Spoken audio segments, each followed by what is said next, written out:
Halo. Pull. Oh. Ya.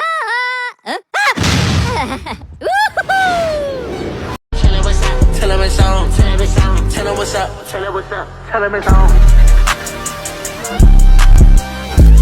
I can't see a damn thing. Om Swastiastu. Assalamualaikum warahmatullahi wabarakatuh. Salam sejahtera bagi kita semua. Salam namo buddhaya, salam kebajikan, dan salam harmoni. Kami dari kelompok 3. Saya Iwayan Eka Mulyawan. Saya Niketut Devi April Lestari. Saya Putu Maharani Wulandari. Dan saya Komang Anggit-Triana Dewi.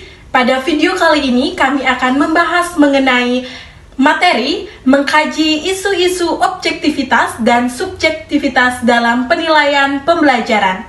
Selamat menyaksikan!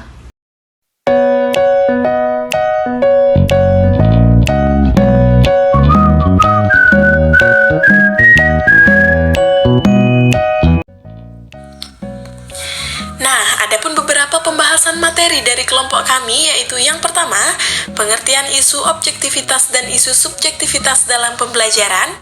Yang kedua, faktor-faktor penyebab isu objektivitas dan isu subjektivitas dalam pembelajaran. Yang ketiga, contoh isu-isu objektivitas dan subjektivitas dalam pembelajaran. Kemudian yang keempat, yaitu cara mengatasi isu-isu tersebut.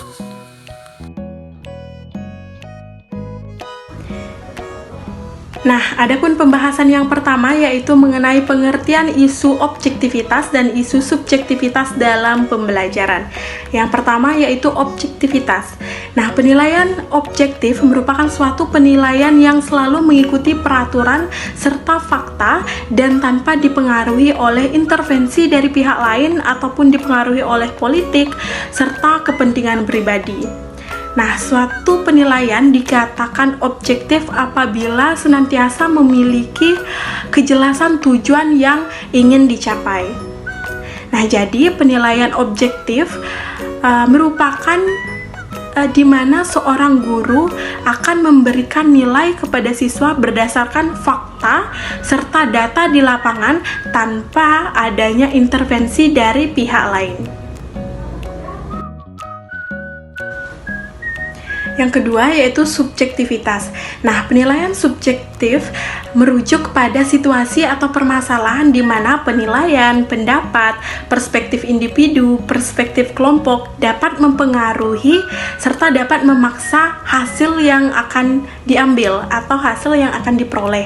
Nah, penilaian subjektif ini berbanding terbalik dengan penilaian objektif, di mana penilaian objektif itu diambil dari kenyataan serta situasi yang benar-benar terjadi di lapangan. Sedangkan penilaian subjektif kebalikan dari hal tersebut. Nah, jadi dalam penilaian subjektif ini dapat dipengaruhi seperti hubungan keluarga, saudara, anak, ataupun dapat dipengaruhi dari persepsi ataupun perasaan dari penilai tersebut. Adapun faktor-faktor penyebab isu objektivitas dan subjektivitas dalam pembelajaran yaitu sebagai berikut. Yang pertama, faktor fisiologis. Masalah fisik seperti gangguan pada otak atau sistem syaraf dapat mempengaruhi kemampuan belajar siswa. Ini mengidentifikasikan bahwa kesiapan fisik siswa untuk memproses informasi sangat penting dalam pembelajaran. Yang kedua, faktor kejiwaan. Emosi siswa juga berperan dalam pembelajaran. Siswa yang merasa frustasi, tidak percaya diri, atau memiliki pengalaman traumatis dapat menghadapi kesulitan dalam belajar. Ini menciptakan isu subjektivitas karena pengalaman emosional individu dapat mempengaruhi perspektif mereka terhadap pembelajaran. Yang ketiga, faktor kependidikan. Praktik pengajaran dan manajemen sekolah yang kurang efektif dapat menyebabkan isu-isu pembelajaran. Guru yang tidak memotivasi siswa, kurangnya pemantauan terhadap kemajuan siswa, atau toleransi terhadap perilaku negatif dapat mempengaruhi hasil pembelajaran siswa. Yang keempat, faktor sosial. Lingkungan sosial, termasuk pengaruh keluarga dan masyarakat, dapat memiliki dampak signifikan pada pembelajaran siswa. Pendapat dan nilai-nilai yang kurang mendukung pendidikan, seperti sikap negatif terhadap sekolah atau ketidakpedulian tentang pendidikan, dapat menjadi penghalang bagi kemajuan siswa. Yang kelima, faktor intelektual. Tingkat kecerdasan yang beragam di antara siswa dapat mempengaruhi kemampuan mereka untuk memahami dan menguasai materi. Terkadang, siswa dengan kemampuan intelektual yang berbeda-beda memerlukan pendekatan pembelajaran yang berbeda, sehingga menciptakan isu objektivitas dalam penilaian dan evaluasi. Dalam mengatasi isu-isu ini, pendidik harus mempertimbangkan berbagai faktor dan berupaya untuk menciptakan lingkungan pembelajaran yang mendukung, memotivasi, dan mengakomodasi kebutuhan beragam siswa. Selain itu, peran orang tua dan masyarakat dalam mendukung pembelajaran anak-anak juga sangat penting. Dengan demikian, isu-isu objektivitas dan subjektivitas dalam pembelajaran dapat diminimalkan dan siswa memiliki peluang yang lebih baik untuk meraih keberhasilan akademik. Adapun pembahasan selanjutnya yakni ada contoh dari isu-isu objektivitas dan juga subjektivitas dalam pembelajaran. Nah, yang pertama yang akan saya sampaikan yakni ada contoh dari isu-isu objektivitas dalam pembelajaran. Meliputi ada 2 contoh. Yang pertama itu kesulitan dalam mengubah atau menerapkan kurikulum baru. Nah, masalah objektivitas muncul ketika perubahan atau penerapan kurikulum baru dihadapi dengan tantangan. Nah, seperti resistensi dari guru, kemudian kurangnya sumber daya, atau perbedaan pendapat dalam mengevaluasi efektivitasnya. Nah, yang kedua itu ada ketidakpemerataan pendidikan, kemudian ada ketenaga kerjaan, dan juga fasilitas sekolah. Nah, ketidakobjektifan terlihat dalam ketidaksetaraan akses pendidikan, kemudian ada peluang kerja, dan fasilitas pendidikan. Nah, hal ini dapat menciptakan ketidaksetaraan dalam pembelajaran dan juga pengembangan potensi siswa. Nah, adapun contoh yang kedua yakni ada contoh dari isu-isu subjektivitas dalam pembelajaran. Meliputi ada 5 contoh. Yang pertama itu ada variasi keterampilan akademik siswa. Nah, adanya perbedaan dalam keterampilan akademik siswa dapat mengarah pada subjektivitas dalam pendidikan.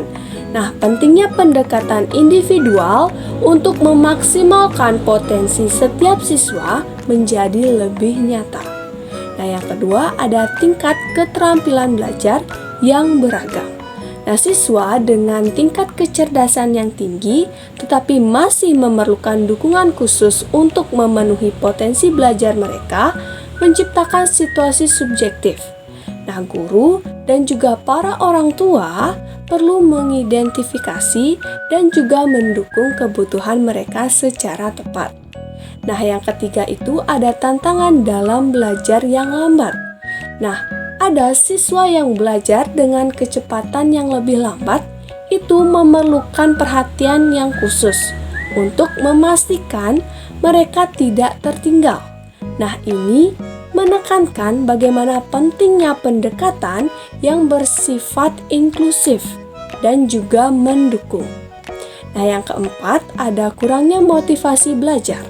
Ketidakobjektifan dalam motivasi belajar siswa dapat dipengaruhi oleh beberapa faktor seperti lingkungan sekolah, kemudian ada keluarga, dan juga teman sebaya. Nah, meningkatkan motivasi siswa memerlukan kerjasama antara semua belah pihak yang terlibat. Nah, yang kelima ada sikap dan juga kebiasaan buruk dalam belajar. Nah, siswa dengan sikap dan juga sebuah kebiasaan belajar yang buruk dapat menghadapi kesulitan dalam mencapai potensi mereka. Nah, penciptaan lingkungan yang mendukung kemudian memotivasi perubahan positif dalam perilaku belajar menjadi sebuah kunci yang penting. Nah, selanjutnya semua isu-isu yang telah saya sebutkan tadi menyoroti kompleksitas dalam menciptakan pembelajaran yang objektif dan mendukung semua siswa untuk mencapai potensi mereka dengan baik. Yang terakhir yaitu cara mengatasi isu tersebut. Dalam mengatasi isu-isu objektivitas dan subjektivitas dalam pembelajaran, ada beberapa cara yang dapat diambil. Yang pertama, variasi dalam metode pengajaran. Guru dapat menggunakan berbagai metode pengajaran yang berbeda untuk memastikan bahwa siswa dengan gaya belajar yang beragam dapat merasa terlibat. Hal ini membantu mengurangi subjektivitas dalam penilaian karena siswa memiliki lebih banyak kesempatan untuk menunjukkan pemahaman mereka. Yang kedua, penggunaan rubrik. Guru dapat menggunakan rubrik penilaian yang jelas dan objektif untuk menilai kinerja siswa. Rubrik ini harus dikomunikasikan dengan jelas kepada siswa sebelum tugas diberikan sehingga mereka tahu apa yang diharapkan. Yang ketiga, pembelajaran berbasis proyek. Mengintegrasikan proyek-proyek dalam pembelajaran dapat membantu siswa mengaplikasikan pengetahuan mereka dalam konteks nyata. Ini dapat mengurangi subjektivitas karena hasil proyek dapat dinilai berdasarkan kriteria yang jelas. Yang keempat, pemberian umpan balik konstruktif. Guru harus memberikan umpan balik yang konstruktif kepada siswa untuk membantu mereka memahami di mana mereka bisa meningkatkan kinerja mereka. Umpan balik harus berfokus pada fakta dan bukti konkret. Yang kelima, pelatihan guru. Guru perlu mendapatkan pelatihan dalam penilaian yang objektif dan adil.